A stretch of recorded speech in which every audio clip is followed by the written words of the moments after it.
Hello friends, in today's lecture we will be seeing what is kinematic pairs. So welcome friends to the next video lecture in kinematics of machines.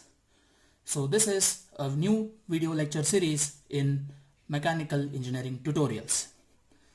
So to know what is a kinematic pair and how the kinematic pairs are classified based on the type of contacts, type of constraints and type of relative motions, please stay tuned with this video. Please subscribe to this YouTube channel. Please like our Facebook page, Mechanical Engineering Tutorials. Please follow us on Instagram and Twitter. The links are in the description below. So friends, what is a kinematic pair? So if you see, a kinematic pair has two elements or links which are joined together and have relative motion between them. So it is nothing but two links joined together with relative motion between them. So this pair of links where there exists a relative motion between each of them, we call those pairs as kinematic pairs.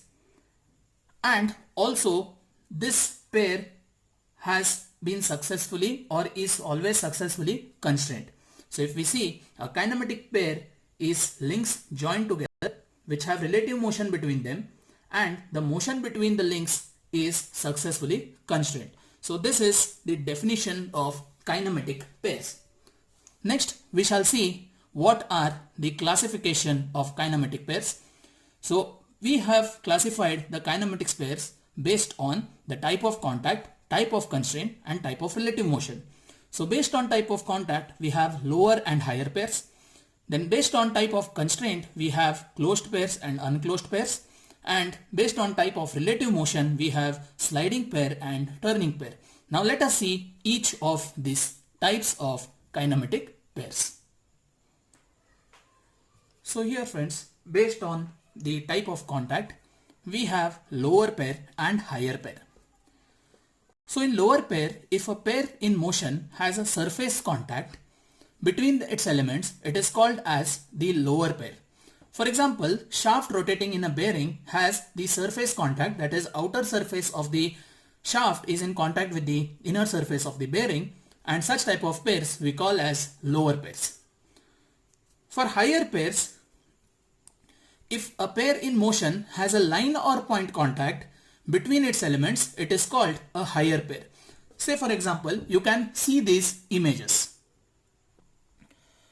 So here we have a shaft and this is the bearing, and if you see, there is a surface or area contact between the shaft and the bearing, as you can see in this red color arc which is drawn at the intersection of the shaft and the bearing.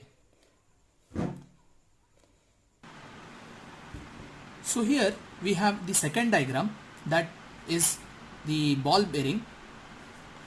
So we have the bearing over here, the outer race, this is the inner race, and if you see, the ball makes a point contact with the outer race as well as the inner race of the bearing. So this type of arrangement or this type of pair we call it as the higher pair, because there is either a point or a line contact. In place of balls, if we have rollers, then there will be line contact, and if there are balls, then there will be a point contact. So line contact and point contact together, this type of pairs comprise of higher pair, whereas in case of normal a shaft and a bearing, the shaft has area contact or surface contact, it constitutes the lower pair. So next type of kinematic pairs we shall see. So here, based on type of constraint, we have closed pair and unclosed pair. So in closed pair, if the elements of the pair are held together mechanically, they constitute a closed pair.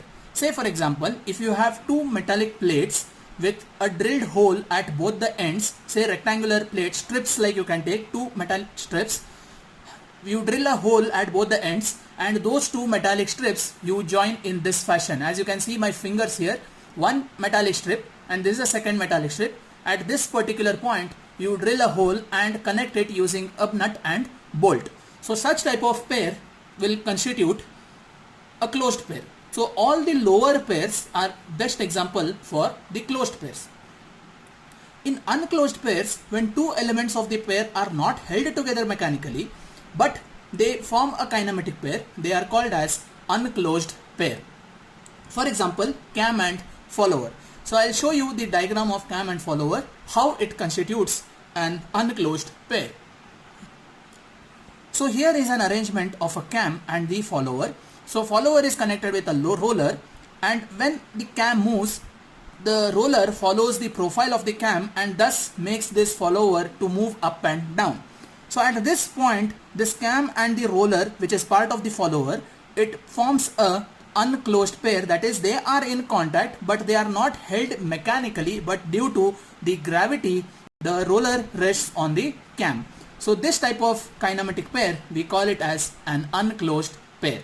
So next we shall see the kinematic pairs based on the relative motion.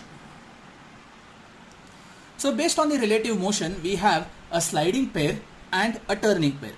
When two elements have sliding motion, the relative to each other, then such type of kinematic pairs we call it as the sliding pair. Example, the piston and cylinder. The piston reciprocates within the cylinder, thus there is a sliding motion inside the cylinder made by the piston. So such type of pair we call it as the sliding pair. But when two elements are connected such that one element revolves around the other, it forms a turning pair. And turning pairs are also known as hinge, pin joint or a revolute pair. Example, the slider crank mechanism. So in the slider crank mechanism, we have the connecting rod and the crank.